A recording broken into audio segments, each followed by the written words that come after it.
Baiklah, bismillahirrahmanirrahim. Assalamualaikum warahmatullahi wabarakatuh. Alhamdulillahirrahmanirrahim. Assalatu wassalamu ala asrafil anbiya wal mursalin. Nabiyina Muhammad wa ala alihi wa sahbihi ajmain. Qala rabbi shrah li sadri wa yassir li amri wahlul 'uqdatam min lisani yafqahu qawli. Pertama-tama perkenalkan, nama saya Syekh Muhammad Nafis dengan NIM 121011105, mahasiswa YIN semester 4. Ada mata kuliah teknologi pembelajaran. Oke, pada kesempatan kali ini saya akan membahas materi terkait bersuci ya, keutamaan bersuci dengan subbabnya ada pengertian bersuci, dan ada bersuci dan macam-macam air yang digunakan untuk bersuci. Baiklah, langsung kita pada pembelajaran pertama, yaitu ada di apa sih bersuci itu? Nah, bersuci dalam bahasa Arab artinya disebut dengan toharo. Kita kenal toharo dengan istilah segi bahasa berarti membersihkan diri, pakaian, tempat dan benda-benda lain dan najis dari najis dan hadas dengan tata cara yang ditentukan oleh syariat Islam tentunya. Lalu yang kedua, bahwa dilihat dari sifatnya, bersuci ini terbagi menjadi dua, lahiriah dan batiniah. Yang dimaksud dengan lahiriah ini apa sih? Yaitu bersuci lahiriah adalah yaitu meliputi kegiatan bersuci dari najis dan hadas. Contohnya membersihkan badan, tempat tinggal kita, lingkungan, dan segala bentuk kotoran atau najis. Lalu untuk yang batiniah, apa sih batiniah itu? Batiniah adalah bersuci, membersihkan jiwa dan kotoran berupa dosa-dosa yang pernah kita perbuat seperti maksiat, syirik, kita takabur, hasad, dendam, nifak, dan bagaimana sih cara agar dari berbagai perbuatan buruk itu tidak dapat terulang, ya dengan cara kita bertobat, agar kita berharap semoga apa yang telah kita lakukan itu tidak terulang kembali dan Allah akan mengampuni segala kesalahan kita. Itu ya pengertian dari lahiriah dan batiniah. Perbedaannya ada dua. Dan selanjutnya kita ada di dasar hukum. Dasar hukum bersuci terdapat dalam Al-Quran, Quran Surah Al-Baqarah, ayat 232.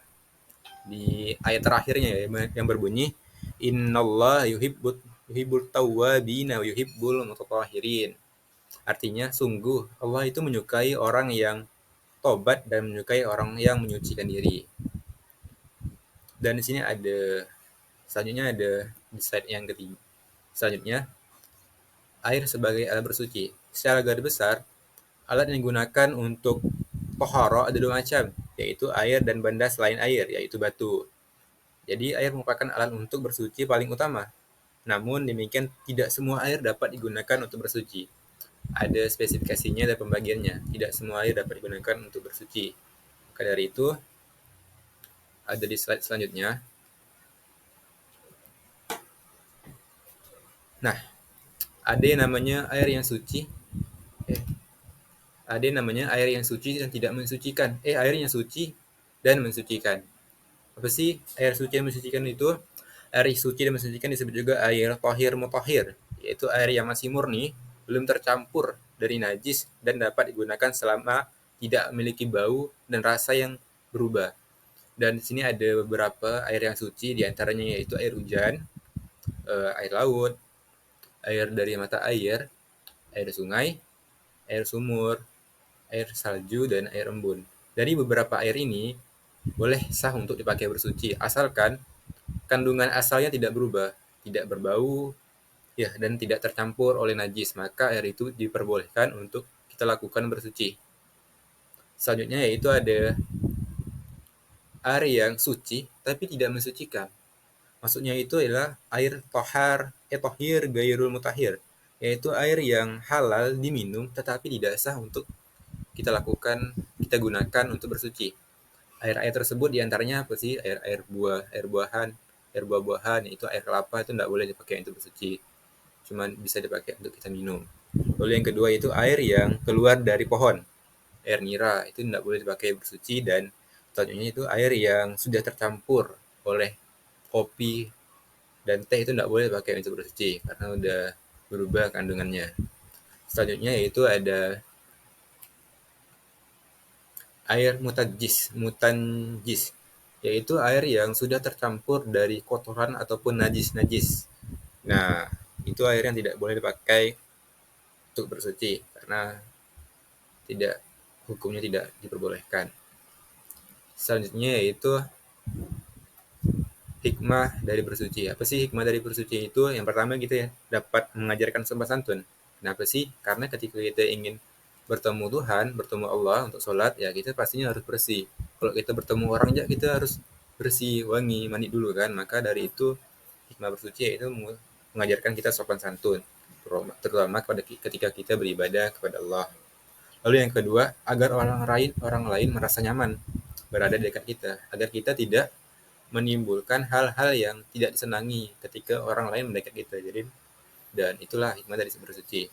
Lalu selanjutnya yaitu menjaga kesehatan. Tentu dengan bersuci kita akan menjaga kesehatan kita agar kita terhindar dari beberapa penyakit. Maka kita diharuskan untuk bersuci sesuai yang telah dianjurkan di dalam syariat dan hukum Islam. Dan itulah beberapa penjelasan terkait dari pengertian bersuci, dasar hukum bersuci, macam-macam air yang digunakan untuk bersuci, baik itu air-air yang najis, air-air yang suci mensucikan, dan air yang suci tapi tidak mensucikan. Lalu ada beberapa hikmah dari bersuci. Mungkin ini yang bisa saya sampaikan dari materi toharo bersuci. Saya berharap apa yang saya sampaikan dapat bermanfaat dan diterapkan ya di dalam kehidupan kita. Mungkin ini saja dari saya. Assalamualaikum warahmatullahi wabarakatuh.